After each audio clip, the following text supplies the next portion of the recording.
Welcome back to another Kray video. Please subscribe to our YouTube channel so you don't miss any videos.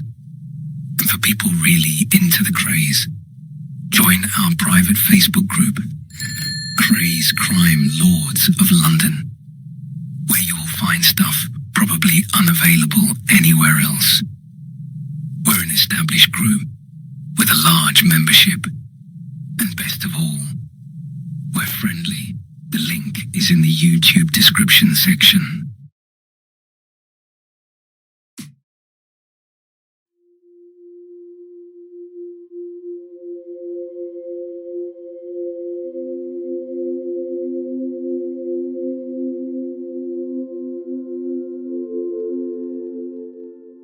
In the 1960s, the London underworld was run by two gangs, the Krays in the East End, and, south of the river, me and my brother Eddie, the Richardsons. When the two rival firms trespassed into each other's manor, it meant trouble. My name is Charlie Richardson, and in 1967, I was convicted on charges of violence, fraud, and extortion at an Old Bailey trial, during which the judge described me as a disgrace to society.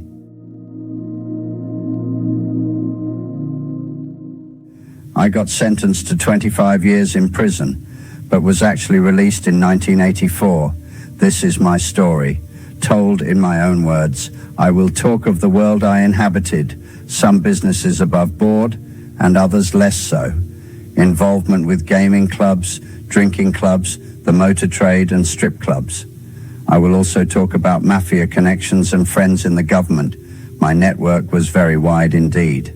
I will tell of all this, of my eventual arrest and, bitterly, my trial. I will speak of the years in Durham and Wandsworth jails and what I learned there. I will reveal all about my escape and the chance encounter which had me back in prison for the final 3.5 years. I will discuss all of my business interests and associates of today. Some of them may find it uncomfortable listening. This isn't a pretty story, but it's a riveting one, and I have much to say on the subject of British justice.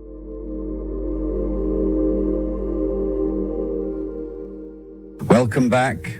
We left the last part with me in the dock of the Old Bailey Crown Court in 1967, charged with violence, fraud, and extortion.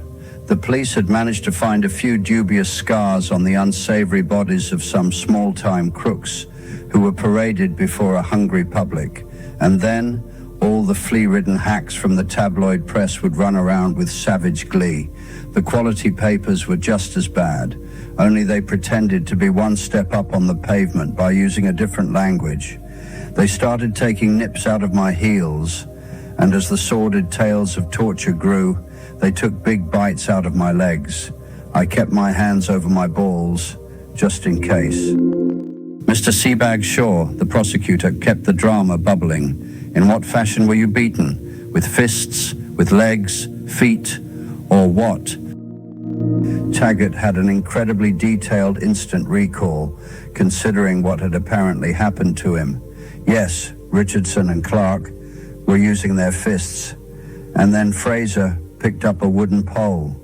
He was striking me with it. What sort of pole was it? Tell us in relation to a familiar object like a broom handle. Was it shorter, longer, as long? Well, it would possibly resemble a broom handle. I think it was slightly thicker. It must have been long, because it broke, but he was still able to use it subsequently. What was left of it? Broke in the process of what? Hitting me on the head with it, and having broken it in that way, you say Fraser kept on using the remaining part still in his hand? Yes. The whole courtroom shared a collective orgasm. The press could hardly contain their excitement. The jury was wide awake and glad not to be at work that day. I could imagine the soggy grey people in the public gallery talking on the bus home. And then, after he broke it over the man's head, he kept on hitting him with the fucking stump. Meanwhile, our defense briefs shrank in their seats, probably wishing they had not been so foolish as to take on the case. Perhaps they had bitten off more than they could chew. You had to feel sorry for them. Their careers might be on the line. But then again, it was our lives that were at stake.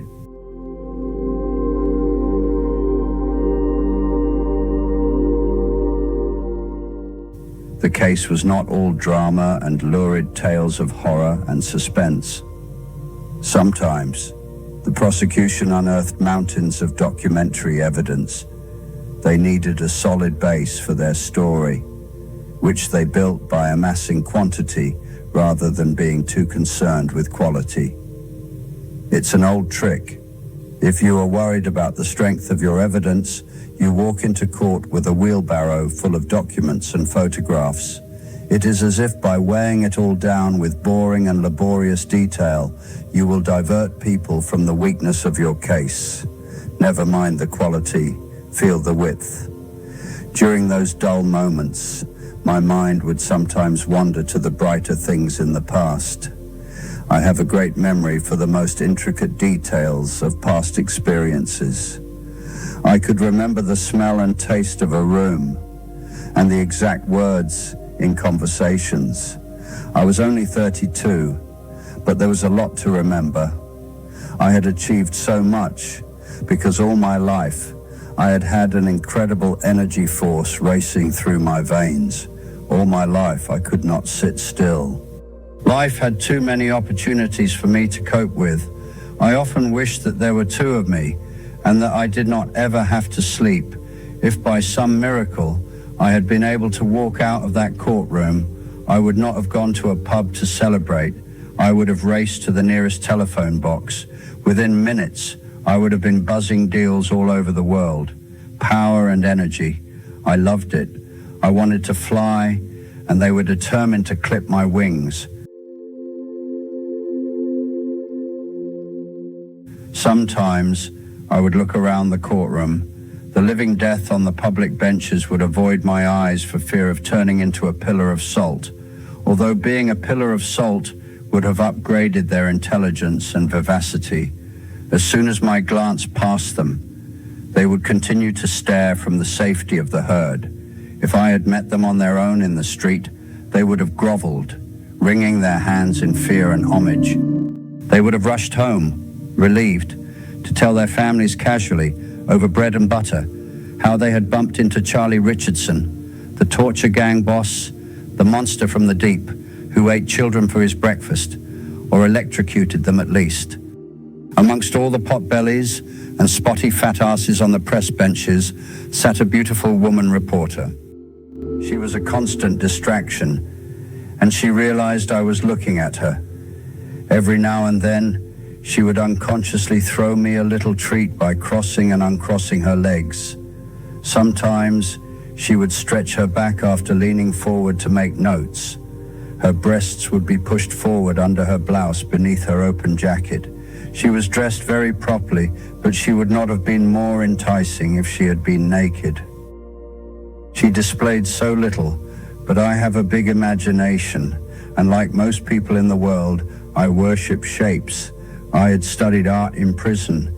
Even at the tender age of 32, I had done a few spells inside. In fact, I had even done a stretch before I started shaving. I always made sure I spent as much time as possible in the prison education department. It was a lot better than work and a good investment for the future.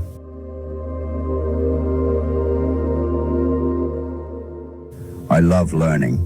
And one of the things that I learned for myself in the art class was that art is all about enjoying shapes.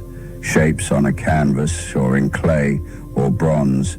Even music is just shapes made by sound, and poems are the shapes of language. When I realized this, I knew it was another secret key to understanding life around me. It meant that everybody actually loves art because we all enjoy shapes. A man of great power and dignity can be turned into a shivering moron by the shape of a woman's leg, or the curve of a breast glimpsed under a sweater. The shape of a face can launch 1,000 ships. If we all love shapes, then we're all art critics. Until I understood that, I'd thought, as most of us do, that art was not for the likes of me, but the likes of them. All they, the knobs, ever did was convince the likes of us that their kind of appreciation of shapes was more sophisticated and important than ours. If we take a liking to something of theirs, it becomes popular and falls from the ranks of art down to the level of our living room walls. They also make sure that the things they fancy are bloody expensive and take a lot of time to enjoy. When you do get a few quid together to try and enjoy some of their pleasures, you cannot believe anybody in their senses could want to do them. They breed pheasants all year round so that they can blast them out of the sky at a drunken fancy dress orgy on the heather of Scotland. Then they hang the poor dead birds up until they are rotting and worms are crawling out of their eyes. Then they eat it. They call it high because it stinks, but also high for high society. Who else would eat decayed flesh and seafood that smells of unwashed genitals, finished off by a sweaty socks cheese? But we all appreciate things, and people will die for a shape, whether it's a swastika or the smile on a lover's face.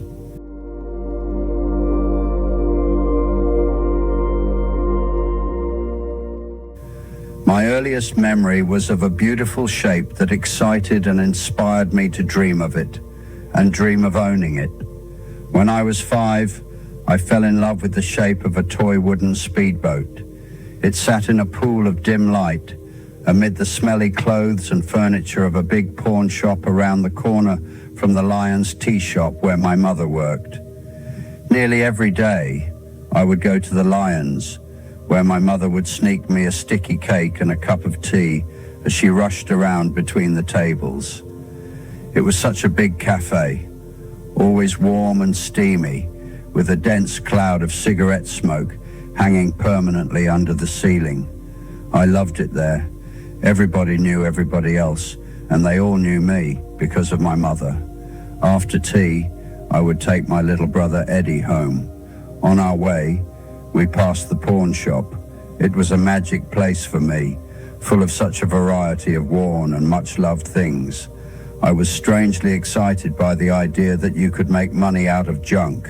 I would like to be able to say that at such a tender age, I was conscious of and embittered by the sight of poor people, our friends and neighbors, sneaking in to pawn their coats in the middle of winter so that their kids could eat on the day before payday. Although that was true, I was blinded by the ingenuity of the whole process. You borrowed money. If you could not manage to repay it, then you lost your coat. Fair enough. Of course, the money you borrowed was much less than the value of the coat. It was a lending process with a strong incentive scheme, and when I understood it, I envied the pawnbroker. I would also like to have been able to say that he was a cuddly, fat old man with both a heart and teeth of gold. In fact, he was middle-aged, thin and miserable. He must have worn clothes that were brought into pawn because the collars of his frayed shirts were much too big for his skinny neck. The boat was in the shop for weeks. Each day, as we walked home, me and Eddie would stand outside the shop steaming up the window panes as I stared longingly at the object of my dreams. Eddie would say how great it was, but he was only pretending to keep up with his elder brother. The boat was lovingly hand-carved by some dad for his son. It must have taken months to make in such intricate detail and then paint with such skill. Somewhere in Camberwell was a father and son with broken hearts. That did not particularly bother me. I was more concerned with whether it would float or not. It looked like it would, and I hoped it would. But I knew deep down that even if it sank, I loved it and wanted it. Each day, I held my breath as we approached the window, and each day I asked my mum if I could have it. Each day, she said we could not afford it. One day, as we neared the pawn shop, I knew before I looked that it had gone. I was completely broken when I saw the empty space where it had been. Eddie asked where the speedboat had gone, and I told him that somebody had bought it and it was no good anyway.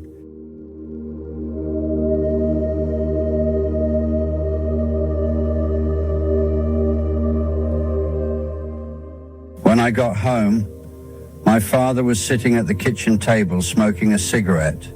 He smiled, and his eyes twinkled as we came into the room. We were always pleased to see him because he was not around much. At that age, I had no idea what he did with his time, but later I found out that he spent much of it with other women. His rare visits home were always a treat. He was so full of life and energy and fun. He grinned at the two of us as we came running. Next to him on the kitchen table was the speedboat from the pawn shop. I was overjoyed. The next day, I found a deep puddle in a muddy bit of wasteland and discovered that it was not only beautiful, it floated. I carried it everywhere with me for weeks. At night, I had it by my bed as I slept, and when I woke up in the mornings, the boat was the first thing that I saw. Sometimes I would wake a little earlier than usual in a general state of excitement. It would take me a minute or two to realize what I was excited about. One Sunday, my father rolled up early outside the house in a car. I have no idea where he got it from. He probably borrowed it. He ran into the house and danced, grinning from room to room, announcing that we were all going to Westcliff-on-Sea for the day. It was the on-sea bit that excited me almost to trembling. Like anybody, a visit to the seaside was a big treat for me, but on top of that, this was my chance to put the boat through its paces. As I got into the car, clutching my pride and joy, my dad looked around and saw the boat under my arm and told me to take it back into the house. I was heartbroken and pleaded with him. My mother gently persuaded him to let me take it in the end. A car ride in those days was an event in itself, but after an hour or so, Eddie and I were bored and settled back in our seats. My dad, in his element, was singing out loud and shouting to people in the streets. Eddie asked if he could hold the boat. He often asked, and I usually grudgingly allowed him to hold it and play with it while I watched possessively. But this was different. A special day, a big event, and there was no chance that I would part with it. Eddie became persistent and made a lunge for it. He was so much smaller and younger than me that he did not stand a chance. We pulled and tugged and screamed at each other. My father stopped singing, turned around and shouted at us. While he was still driving, he tried to take the boat from me, but I would not let go. Again, my mother came in to pacify the situation, and my father turned suddenly to steer away from the pavement. He looked around at me with his famous twinkle and gave me a strange grin. At Westcliff-on-Sea, we did the usual stuff. We ate toffee apples and had a half pint of tea with some winkles. In this photograph on your screen now is a photo of us at Westcliff-on-Sea. In the picture is my auntie doll, Mum Eileen, a young Eddie Richardson, and a young Charlie Richardson holding the boat that I am talking about in this video.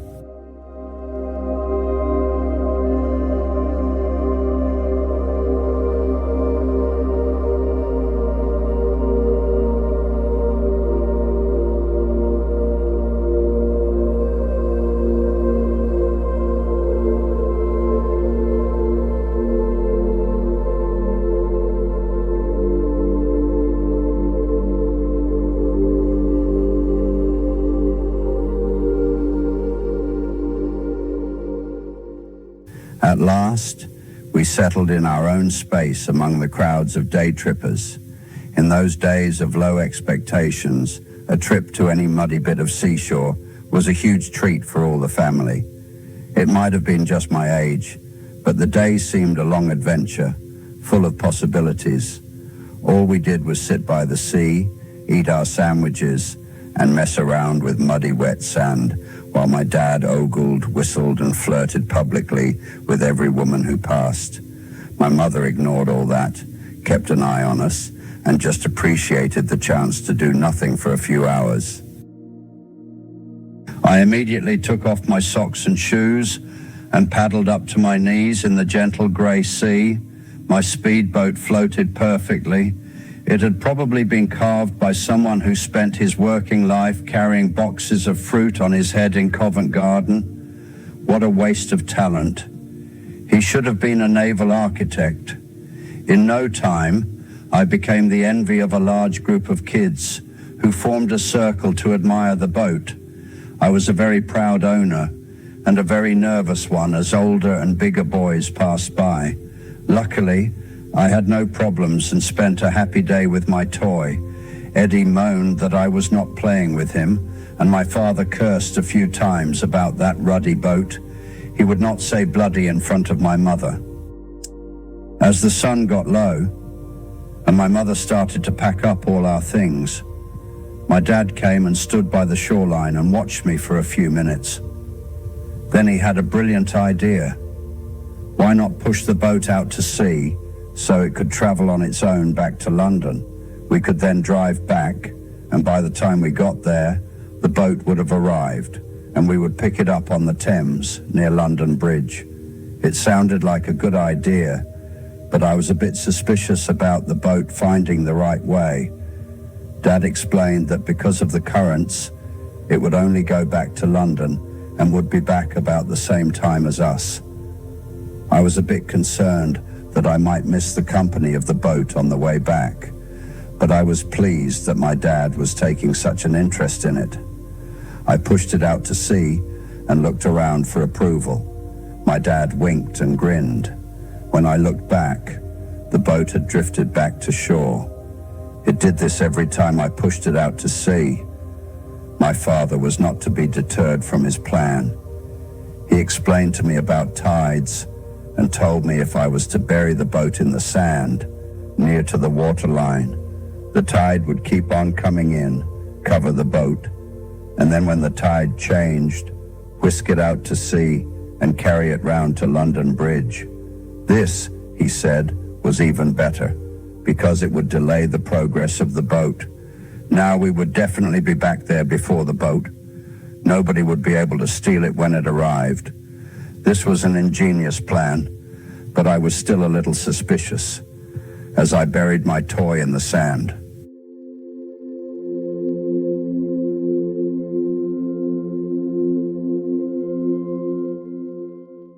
All the way back in the car, I worried about my beloved boat, but said nothing.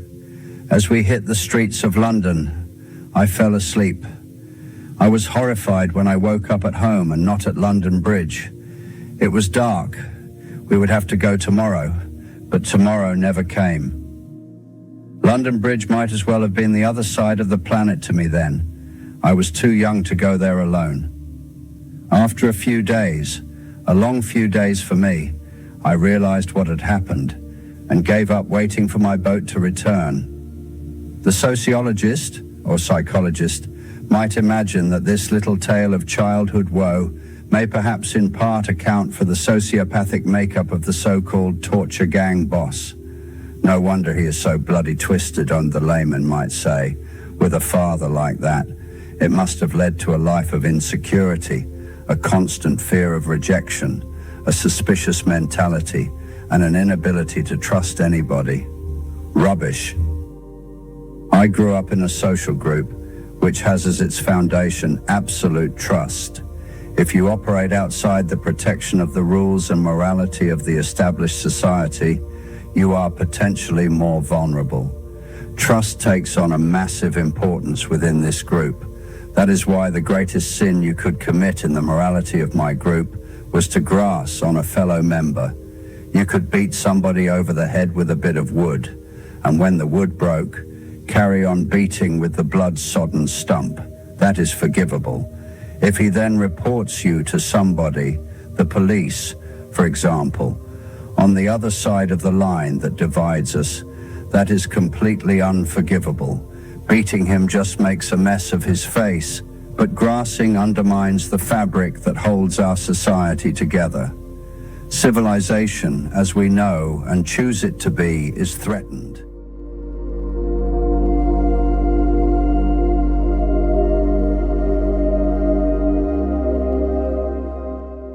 It took several years before the real lesson from the day at Westcliff-on-Sea dawned on me. It could be that my dad had intended that I learn that lesson, but I do not think so. He was very sharp and known for it, but he was not that clever.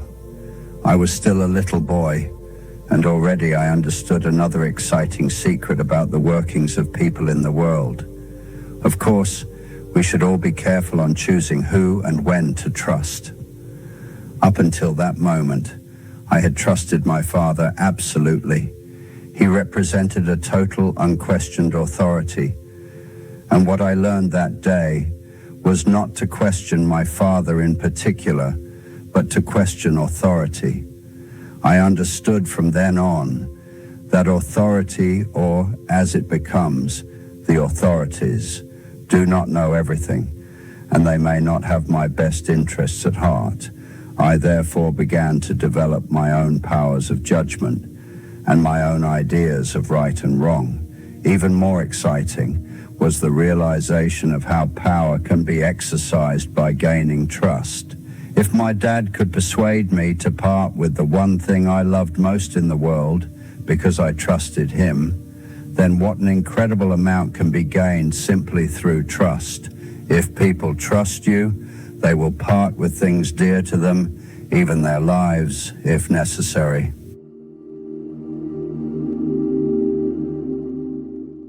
And that brings us to the end in this part. Thank you for listening, and I'll see you again in the next one.